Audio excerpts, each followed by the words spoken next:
Well, congratulations on an outstanding season, Coach Profrock. Let's start back with the conference championships. The boys 3 times, the girls took second this year. Talk a little bit about the season before the state track meet. Yeah, it was, it's our goal is to start the season, obviously, to do well, maybe to get on the podium at state, and then definitely to compete for conference championships. And, individually, obviously, and team, because, unfortunately, that's kind of one thing I feel like is kind of going by the wayside a little bit.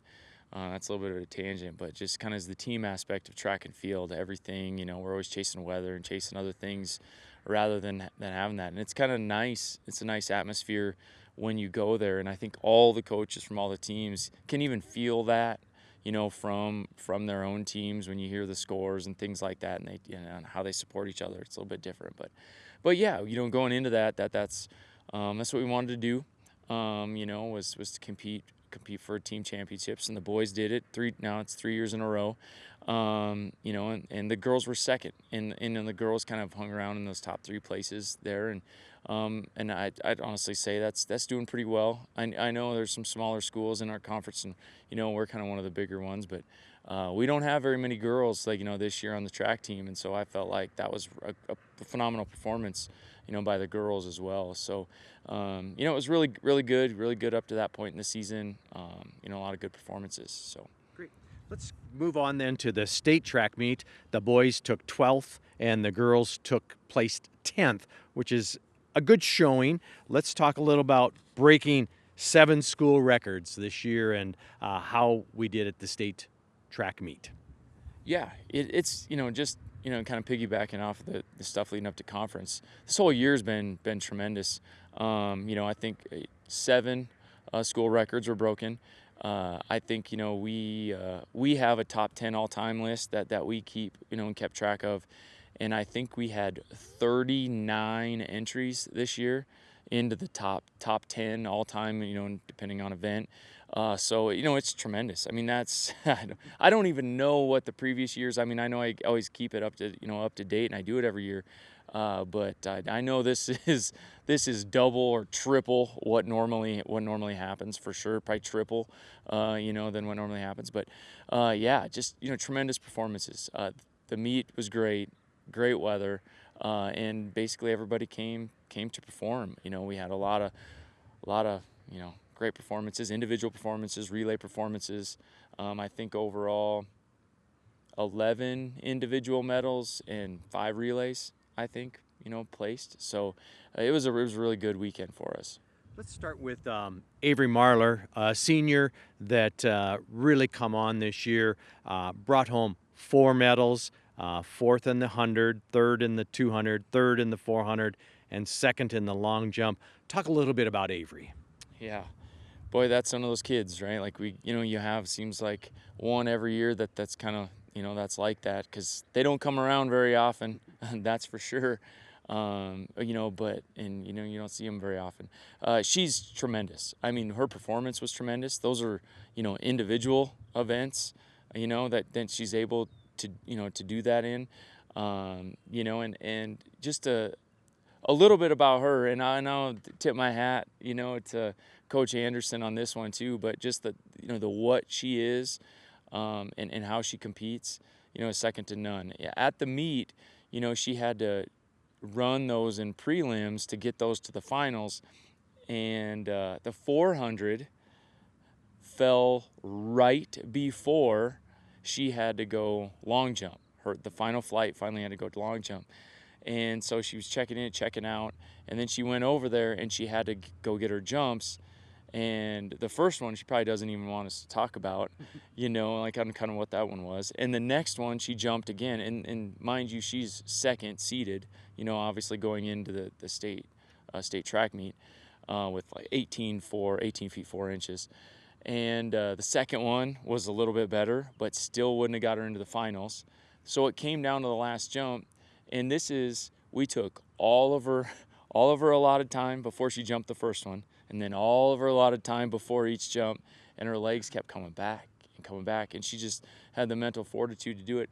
And her last jump, boom, knocked her in, not when she went into the finals, and then only improved, improved from there on out. And that's, after running the 400, after, and earlier she had, prelims the day before. So it's just, I just want to tell a little bit of that story because that was tremendous for her to do that.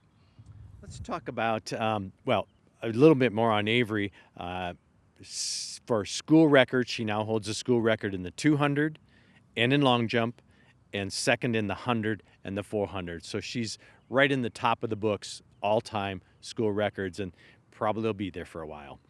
Let's go on to the 300 hurdles. We have Charlotte Felstead, another kind of star performance. She now sits third in the school's history book at 45.69, a huge PR for Charlotte in the 300-meter hurdles. Give us a little talk about Charlotte.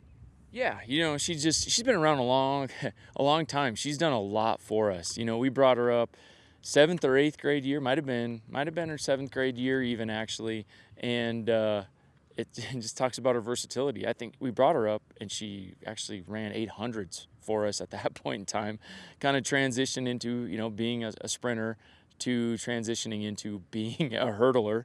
So she's done them all, and she's just tremendous this year.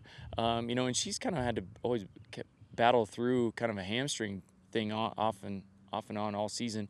But she's been a lot, not just this year, but throughout the years. I mean, she's been at the state track meet a lot on a lot of really tremendous relays that we've had just, kind of the last few years. So, she's great. She's tough.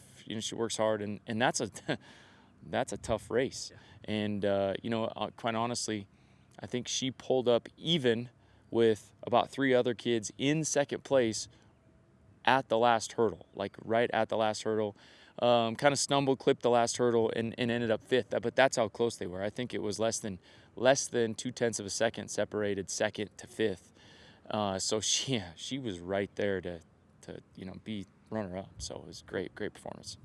All right, let's move on to the boys. Talk a little bit about Ty Petracco, 7th in the mile, and Quinn 8th, Quinn Brook. And then in the 3,200 meter run, Ty Petracco moved up in the school record books, beat his own record. He's now number 1 for Sturgis Brown with a 9:30. And Quinn Brook come in 6th in the 2 mile with a 9:33, which is a huge PR. He is now number 3 in the school record books.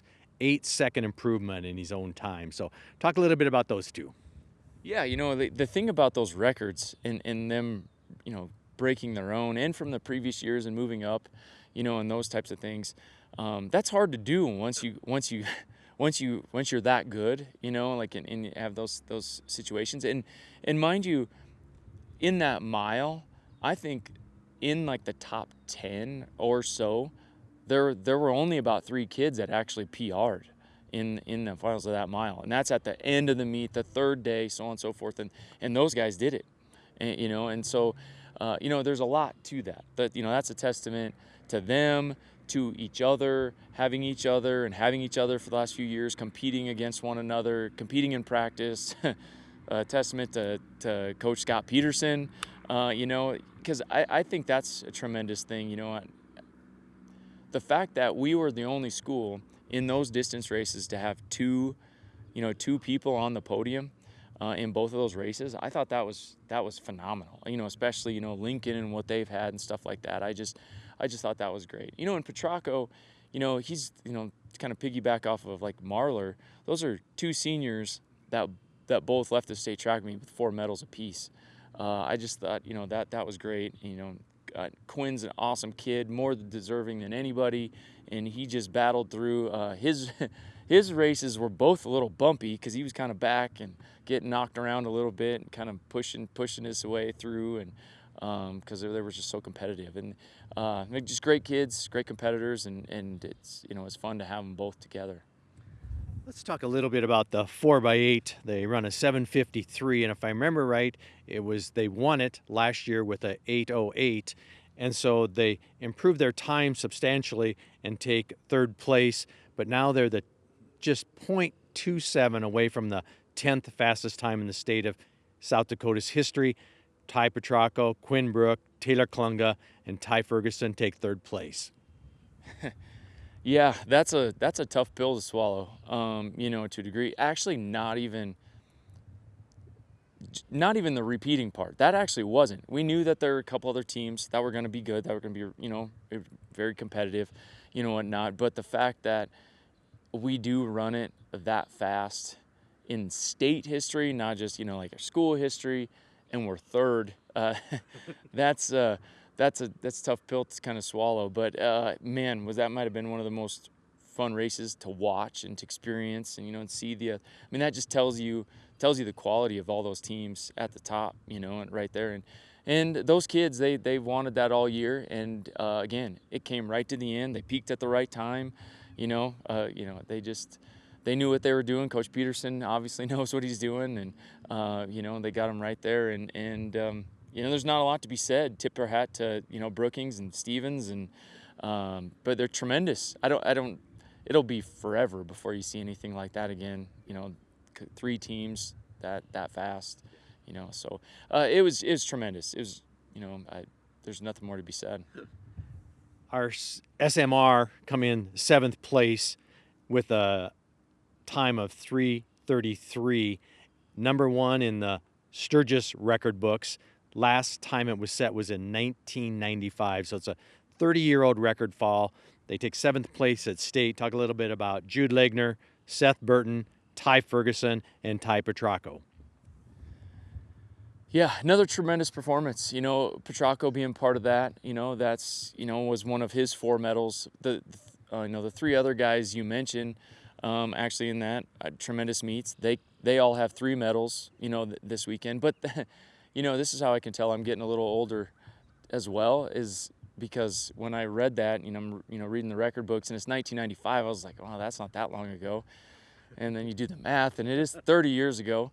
So yeah, it's a 30-year-old record, and we break it pretty convincingly, considering what the event is. And you got to realize, I think we've won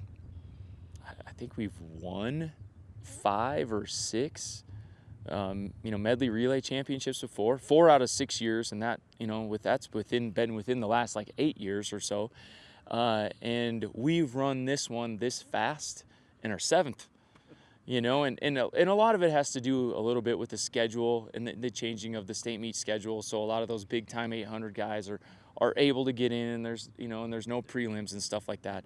However, still, it's still run that way. All the Howard Wood relays, all the things, all those other big meets and things like that. We run it that fast, 30 years, and we end up 7th. So it is what it is. It's we're running the best we can and the best we ever have, and that's kind of where we are. And so sometimes it's a little deflating to a degree on some of those things, with what the kids are doing. But what can we say? They're doing the best that we've ever done, and that's all you can ask for. The 4x1, 4x2, and 4x4 all had really good performances. We took 8th place in the 4x2 and 8th place in the 4x4. 4x1, we were in 10th place, but still we had got the school record with 2 of those. Anything outstanding in the 100 or 200 or 400?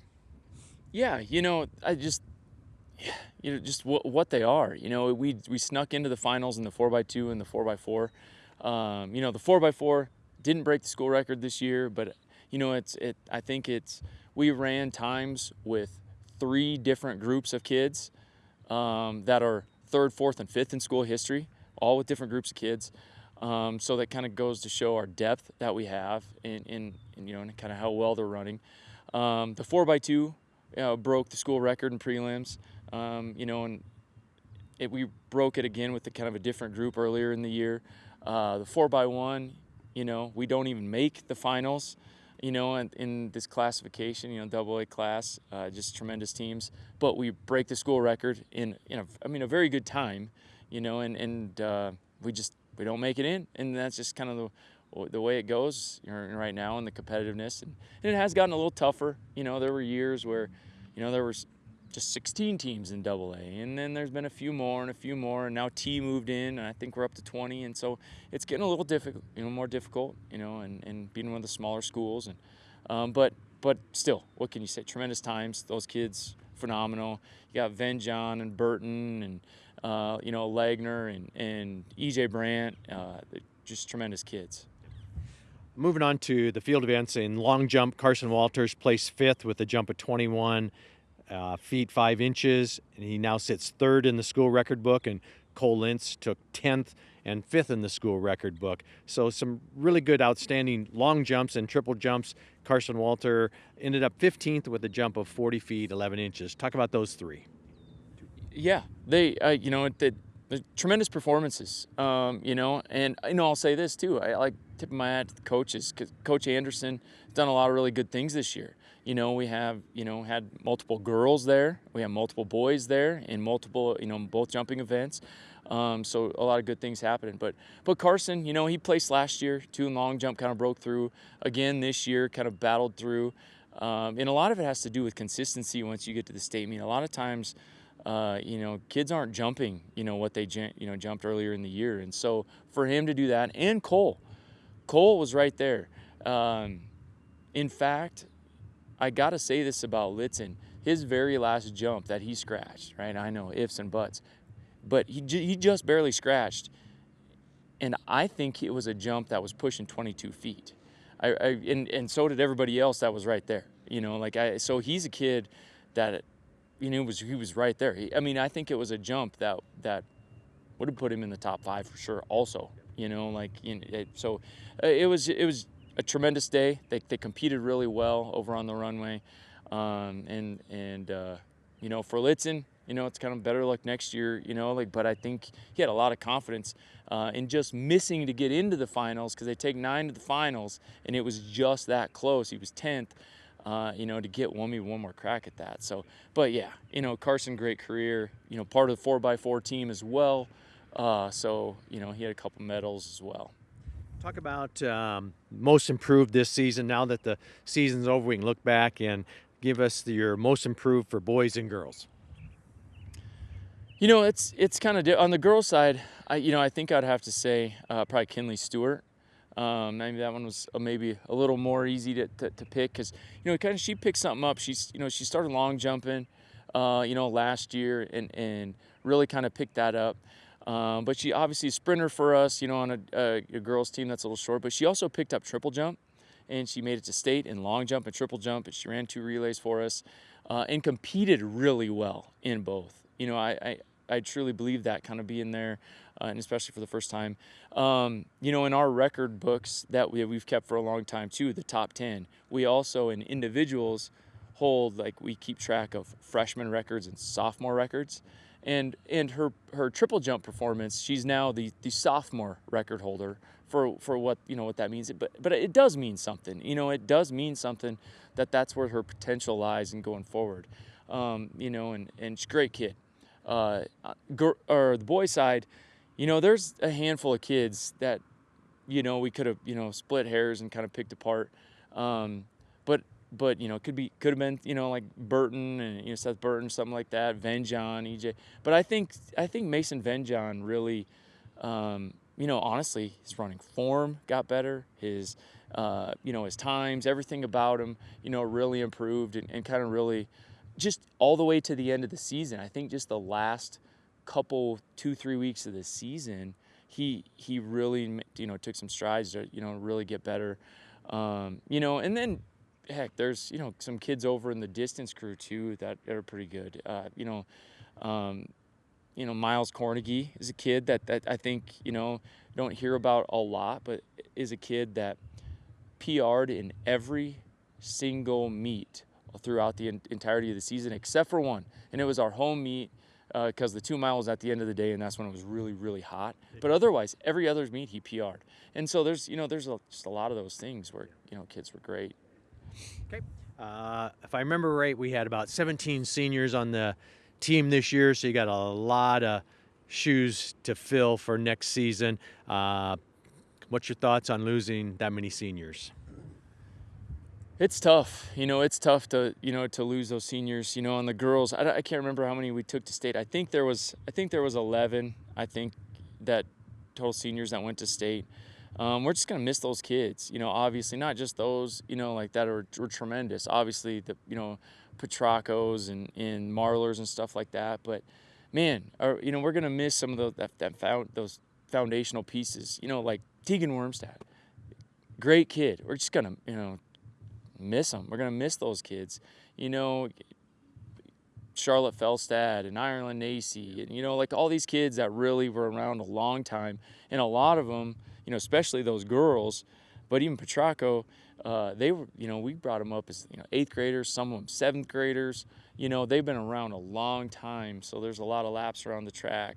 Like you said, a lot of big shoes to fill. And I tip my hat to all those kids. They were a big part of the program, big part of a lot of conference championships. Cross country championships, Black Hills Conference championships, just a lot of times on the podium for a lot of those things, and we're going to miss them, that's for sure. Blake, congratulations on an awesome season. Bringing home that many medals is just outstanding. Anything I forgot to ask you that you wanted to share with the folks that is an important item? I don't know. I just think that we really got something going. All the coaches, are tremendous. We got a lot of volunteers that step in, and help out. Coach Kamak's great. Coach Koletsky's great. I talked about Anderson and Peterson, and Shane Woodby helped out this year. It's kind of his first year with the throws, but Coach Hilton steps in, still came in and stepped in, and Coach Brandt, Coach Hederman. I just want to tip my hat to all of them and thank a couple. A lot of them are just kind of stepping in and volunteering their time to help out. But I just definitely think we've always been good on the track before my time here. Like and things like that. But I think we keep getting better. Records and things prove that. I encourage kids to keep coming out, and I also want to congratulate because we always root out west versus going out east and things like that. But man, we got some great competition, out west, and great schools out here. Custer's and Hill Cities and Spearfish and Stevens, and it's just congratulate them and all their coaches and athletes, because it's fun once you get out there and you get all together to see them all doing well. So no, I appreciate it. Appreciate you guys, covering everything all year long. The admin as well. So it's always kind of a weird thing when you end in the track season, because everything else in other sports, you get a little better closure, I guess you'd say. And track's kind of tough, because you see the kids, they just leave and they get out. We get off the bus and it's kind of over, and school's over, and it's kind of a tough thing. And so I like to make sure to just say that, and I thank them for all their effort, and thank the seniors. They've been tremendous, and they meant an awful lot to our program. Very good. Thank you.